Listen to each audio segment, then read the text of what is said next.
Hello everyone, I am Miss Priyanka Sanjay Latte, working as lecturer at Moa Education Society's Moa Rural Institute of Pharmacy, Sone.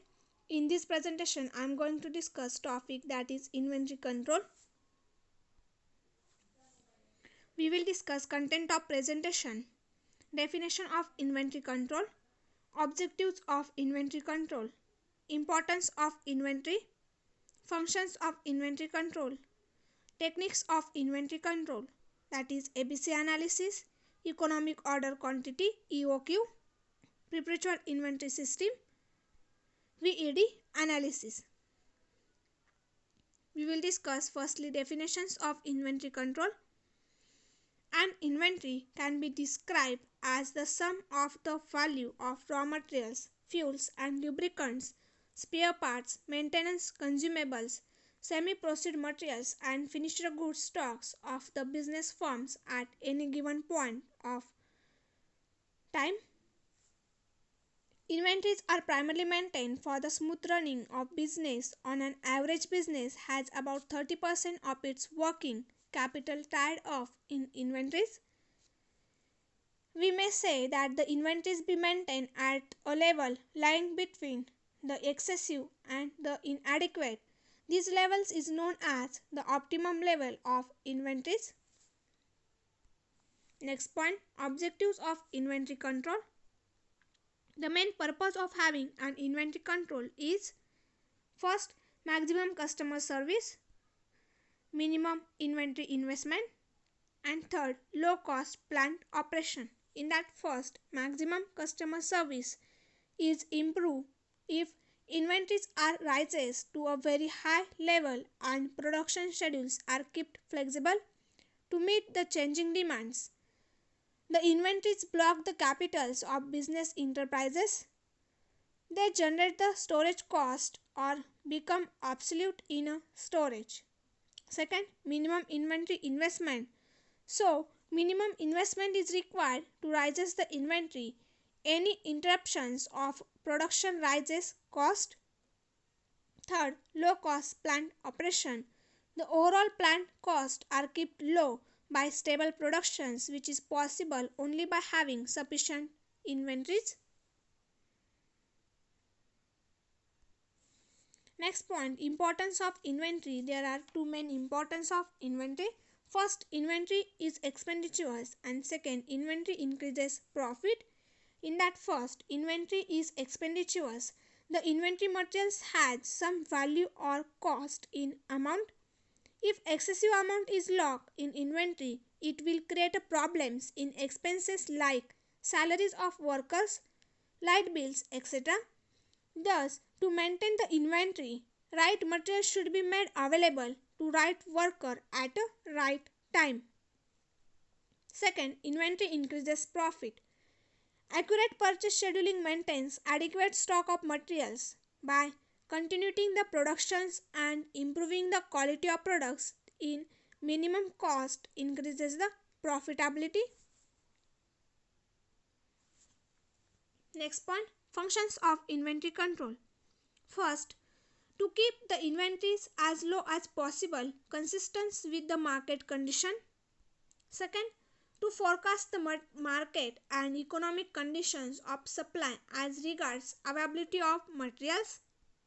Third, to maintain a sufficient stock of finished product to meet the reasonable expectations of customers for prompt delivery of goods. Fourth, to maintain proper records so as to supply accurate and regular material reports to the management. Fifth, to minimize out of stock danger which results in crush purchase at uneconomical rates. Next point, techniques of inventory control. The following are different techniques commonly used to control the inventory. First, ABC analysis. Second, economic order quantity. Third, perpetual inventory system. Fourth, review of slow and non-moving items. Fifth, input-output ratio analysis. 6. Setting of various levels. 7. Use of materials budgeting. And 8. establishing an effective purchase procedures.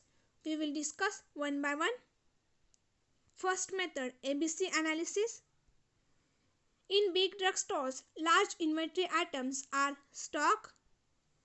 In order to maintain a proper control of inventories, the A, B, C, A means always, B means better, and C means control. ABC means always, better, control. Techniques is used. In this technique, the materials are divided into three groups A, B, and C according to the cost of materials and money value of consumption. A category, high value inventory items. Category B, moderate value inventory items. Category C, low value inventory items.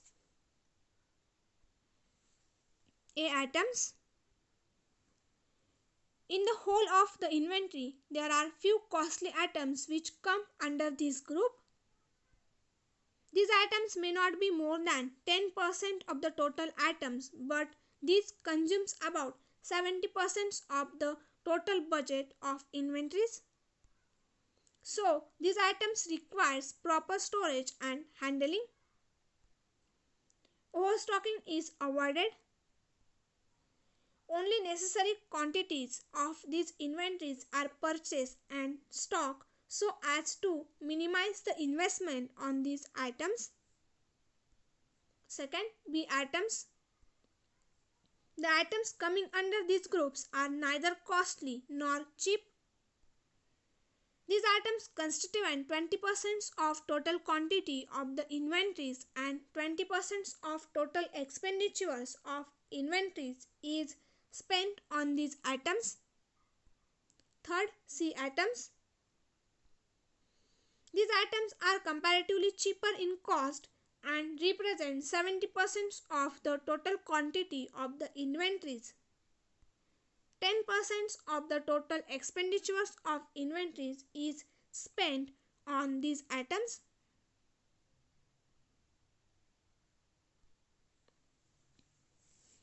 The table gives in a summary from how an organization treats the various categories of items according to their consumption's value. A items, B items, C items. The first points in A item, it covers 10% of the total inventories. In B item, it covers 20% of the total inventories. C item, it covers 70% of the total inventories. Second, A items, it consumes about 70% of total budget. B item, it consumes about 20% of total budget. And C item, it consumes about 10% of total expenditures of inventories. Third point, it requires very strict control. A item. B item requires moderate control. C item requires loose control. Fourth point, A item, it needs the maximum fall off. B item, it needs periodic fall off. C item, it needs close fall off. Fifth point, A item must be handled by senior officers. B items, it can be handled by middle management. C item, it can be handled by any officials of the management. Sixth point, A item, it requires either no safety stocks or low safety stocks. B item, it requires low safety stocks, and C item, it requires high safety stocks. Next point, procedures for ABC analysis. List all the materials used in the company. Work out their annual consumption's value. Arrange the items in the descending orders. Add all and get the total annual inventory cost. Write the cumulative consumption's value in percentage of total. Draw a line at 70% and 90%. Under 70% included A items. Between 70% and 90% included B items. And between 90% and 100% included in a C items. Next point, advantages of ABC analysis. The main advantages of ABC analysis are as under. First, the investment in inventory can be regulated and funds can be utilized in the best possible manner. Second, there is a closer and strict control on those items which represents a major portions of total stock value.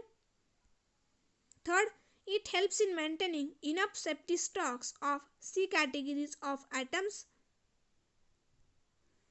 Fourth, the scientific and selective control helps in the maintenance of high stock turnover rate. And fifth, it reduces the inventory carrying cost. Next point, second techniques, economic order quantity EOQ. This technique is used to find out how much of inventories is to be ordered.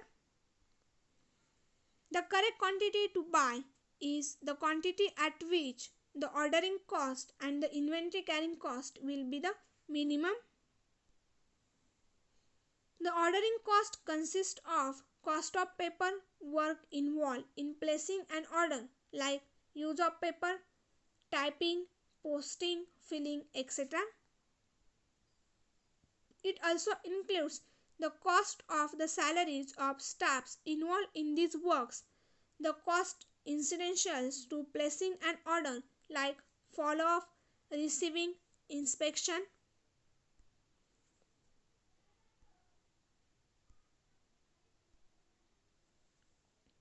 The ordering cost is more or less fixed. The inventory carrying cost is represented by items like rent of storage, cost of insurance and taxes, salaries of storekeeper, and losses in stores due to proliferage, wastage, breakage, etc. Next point, methods for determination of economic order quantity. The following methods are generally used for determination of economic order quantity. First, tubular determination of EOQ. Second, graphic presentation of EOQ. Third, determination of EOQ by an algebraic formula. We will discuss one by one. First, tubular determination of EOQ. A tubular arrangement of data relating to atoms of materials helps in the determination of an approximate EOQ.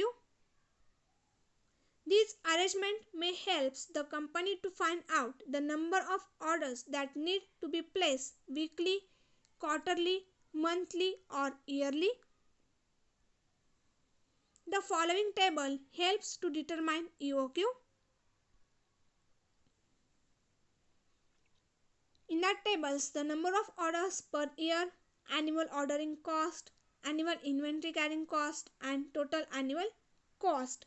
In that first, the number of order per year is 12, annual ordering cost 120, annual inventory carrying cost 8.33 and total annual cost is 128.33.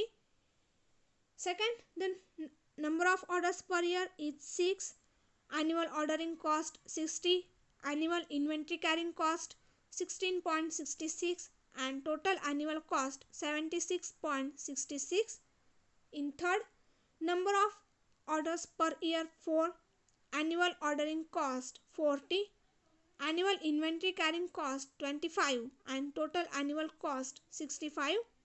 Fourth, number of orders per year 3, annual ordering cost 30, annual inventory carrying cost 33.33 and total annual cost 63.33. Fifth, number of orders per year 2, annual ordering cost 20, annual inventory carrying cost 50, total annual cost 70. Sixth, number of orders per year 10, annual ordering cost 10, annual inventory carrying cost 100, total annual cost 110. For examples, the order cost is rupees 10 per order. Inventory carrying cost is 10% of the rupees value of annual uses. The rupee value of annual uses is rupees 1000. Suppose the item was ordered once in every month. The order cost per year would be rupees 120. So the 12 into 10 is equal to annual ordering cost is 120. Similarly, if items were purchased once every 2 months, that is the 6 times in a year, the cost of ordering for the year will be rupees 60. In bracket, rupees 10 into 6 is equal to 60, bracket complete. In this manner, the annual ordering cost can be calculated for other frequencies. The annual inventory's carrying cost is then calculated by the following methods. The items which were purchased once every month, the annual inventory carrying cost will be in bracket 10 divided by 100 into 1000 divided by 12 is equal to rupees 8.33, bracket completed. 10 is equal to the order cost rupees 10 per order, 100 is equal to the carrying cost, 1000 is equal to the annual uses, 12 is equal to the number of order per years, and is equal to the total rupees is equal to 8.33. That is the annual inventory carrying cost is 8.33. If it were purchased once every 2 months, the inventory carrying cost would be 10 divided by 100 into 1000 divided by 6 is equal to rupees 16.66, bracket completed. Similarly, the inventory carrying cost for other frequencies can be calculated. From table, it is observed that the total annual cost for purchasing the items are lowest when it is brought 3 times per year. The annual cost at this frequency is rupees 63.33 per year. The number of orders in per year is 3 and the total annual cost is the 63.33.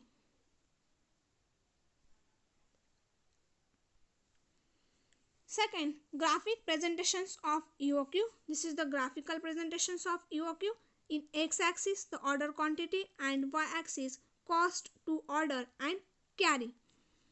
Economic order quantity can also be determined graphically if graph plotted between order quantity in x-axis and the cost to order and carry in y-axis. The ideal order size is the point where the sum of both cost is the minimum. The point A occurs at where the line representing annual carrying cost intersect the line annual ordering cost intersect line to the ordering cost. This is the low point.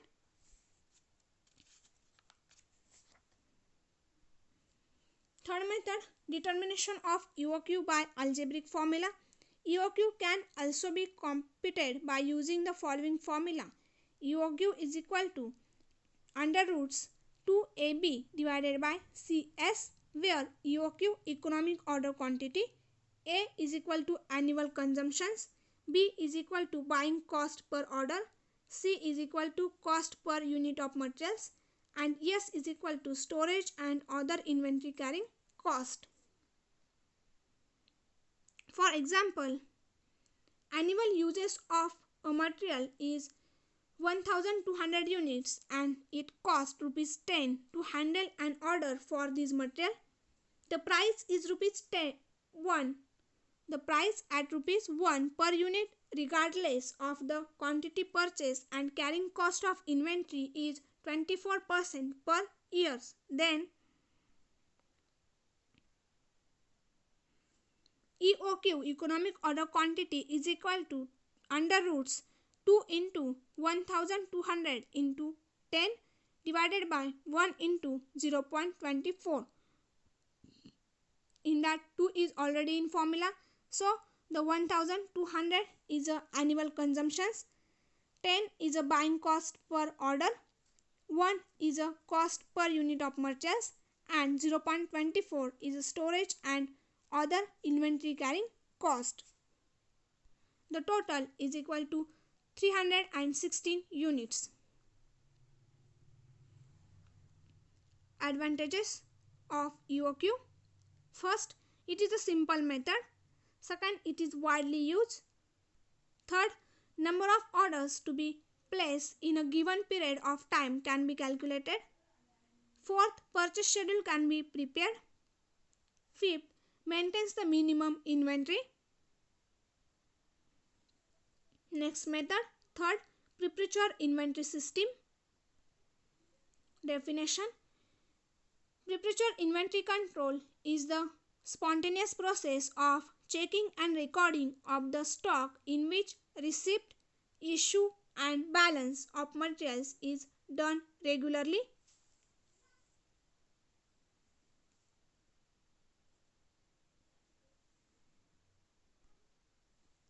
After every receipt or issue, the entry is made in the bin card and balance is adjusted.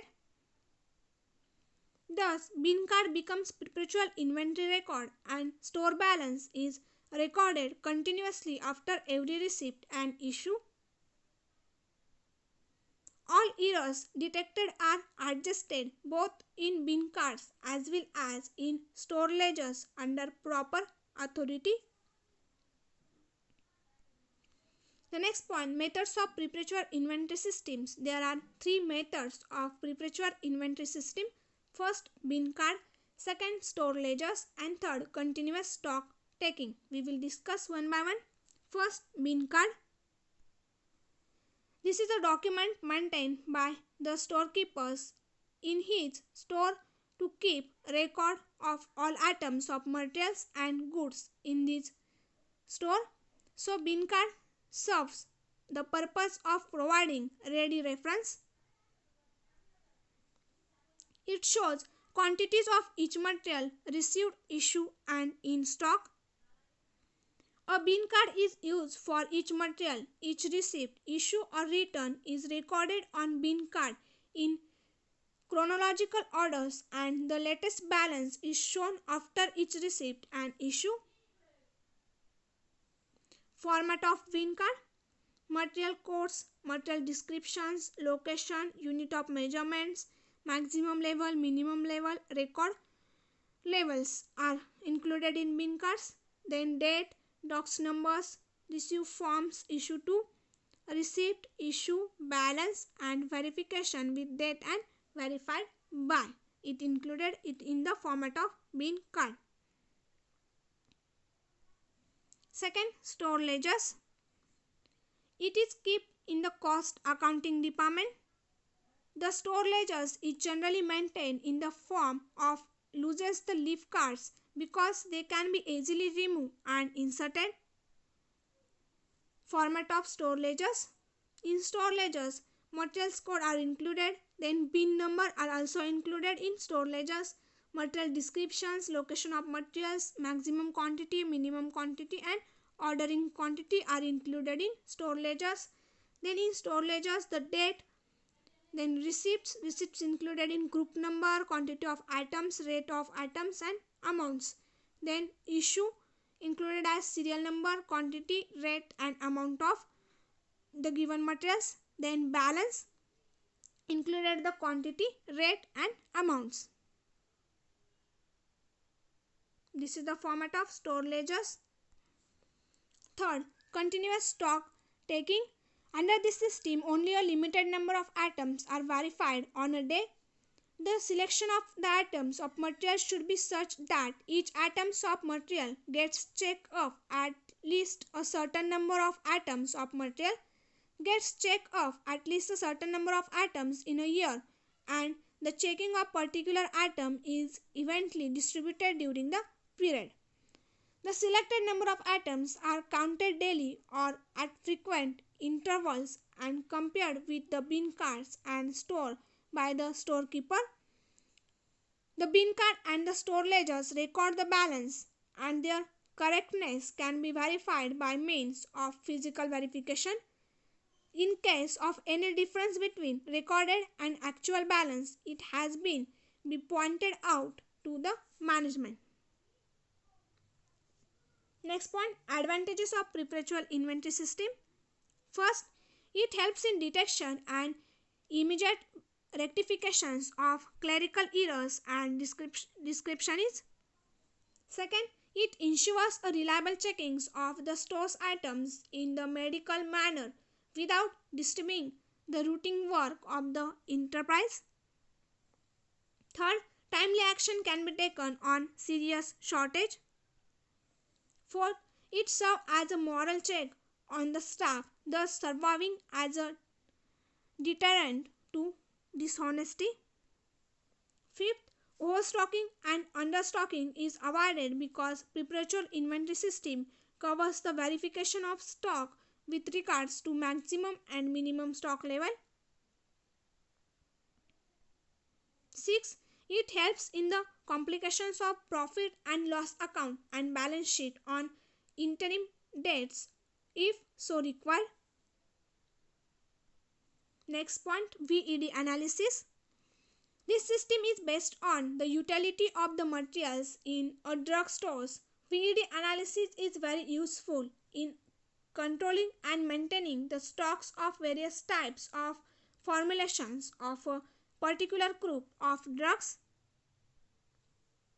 The older the brand, the greater will be its requirements. The past trends are not useful in calculating the requirement of a particular brand.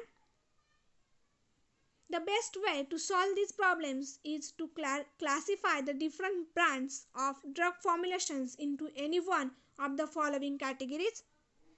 V is equal to vital atoms, E is equal to essential atoms, and D is equal to desirable atoms. VED means vital, essential, desirable atoms. In that first, vital atoms, these are the atoms of which out of stock conditions is never allowed. The unavailability will immediately stops the production process, hence called vital atoms. Second, essential atoms. These are the atoms of which out of stock conditions is tolerated for a few hours to 1 day, as the cost of unavailability is lesser than that of V atoms. Third, desirable atoms. These are atoms having very less importance, so unavailability of atoms does not stop the production process. The out of stock conditions can be tolerated up to 1 week. Features of VED analysis: V atoms, E atoms, and D atoms. In that first, the constant controls and regular flow of materials is necessary in V atoms. E atoms, moderate controls. D atoms, nil stock. Second points, V atoms, moderate stocks, same as E atoms as a moderate stock, and D atoms, low stocks. Third points, V atoms, out of stock condition not tolerated. E atoms, out of stock conditions tolerated for few hours to 1 day, and D atom condition is tolerated up to 1 week. Fourth point, V atoms of great significance, E atoms less significance, D atoms negligible importance. For example, acetylsalicylic acid is available as dispirin tablet, anacin tablets, mycopyrin tablets. There are 3 types are available. Then there is a great demand of dispirin tablets. So these are classified as vital atoms, followed by mycopyrin tablets, which are covered under essential atoms due to its less demand than the dispirin tablets. Anacin tablets may be considered as desirable atoms because there are hardly a few prescriptions of it. In a drugstores, there should be maximum stocks of dispirin tablets, followed by mycopyrin tablets, and then of anacin tablets. Thank you.